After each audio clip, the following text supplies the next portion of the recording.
Chapter 11. And it came to pass, when Jabin king of Hazor had heard those things, that he sent to Jobab king of Madon, and to the king of Shimron, and to the king of Achshaph, and to the kings that were on the north of the mountains, and of the plain south of Chinneroth, and in the valley, and in the borders of Dor on the west, and to the Canaanite on the east and on the west, and to the Amorite, and the Hittite, and the Perizzite, and the Jebusite in the mountains, and to the Hivite under Hermon in the land of Mizpah. And they went out, they and all their hosts with them, much people, even as the sand that is upon the seashore in multitude, with horses and chariots very many. And when all these kings were met together, they came and pitched together at the waters of Merom, to fight against Israel. And the Lord said unto Joshua, Be not afraid because of them, for tomorrow about this time will I deliver them up all slain before Israel. Thou shalt hock their horses, and burn their chariots with fire. So Joshua came, and all the people of war with him, against them by the waters of Merom suddenly, and they fell upon them.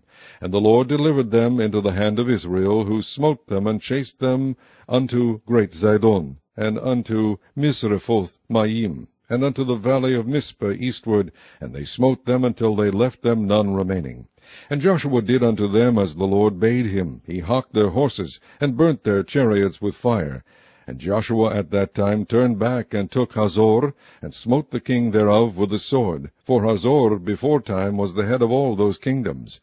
And they smote all the souls that were therein with the edge of the sword, utterly destroying them. There was not any left to breathe, and he burnt Hazor with fire. And all the cities of those kings, and all the kings of them did Joshua take, and smote them with the edge of the sword, and he utterly destroyed them, as Moses the servant of the Lord commanded.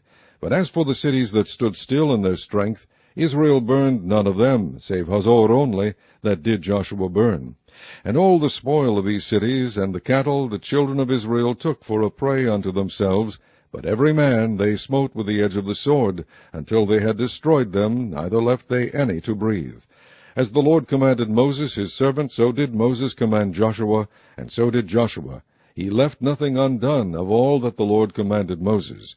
So Joshua took all that land, the hills, and all the south country, and all the land of Goshen, and the valley, and the plain, and the mountain of Israel, and the valley of the same, even from the mount Halach that goeth up to Seir, even unto Baal-Gad in the valley of Lebanon under Mount Hermon, and all their kings he took, and smote them, and slew them. Joshua made war a long time with all those kings. There was not a city that made peace with the children of Israel, save the Hivites, the inhabitants of Gibeon.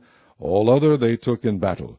For it was of the Lord to harden their hearts, that they should come against Israel in battle, that he might destroy them utterly, and that they might have no favor, but that he might destroy them as the Lord commanded Moses.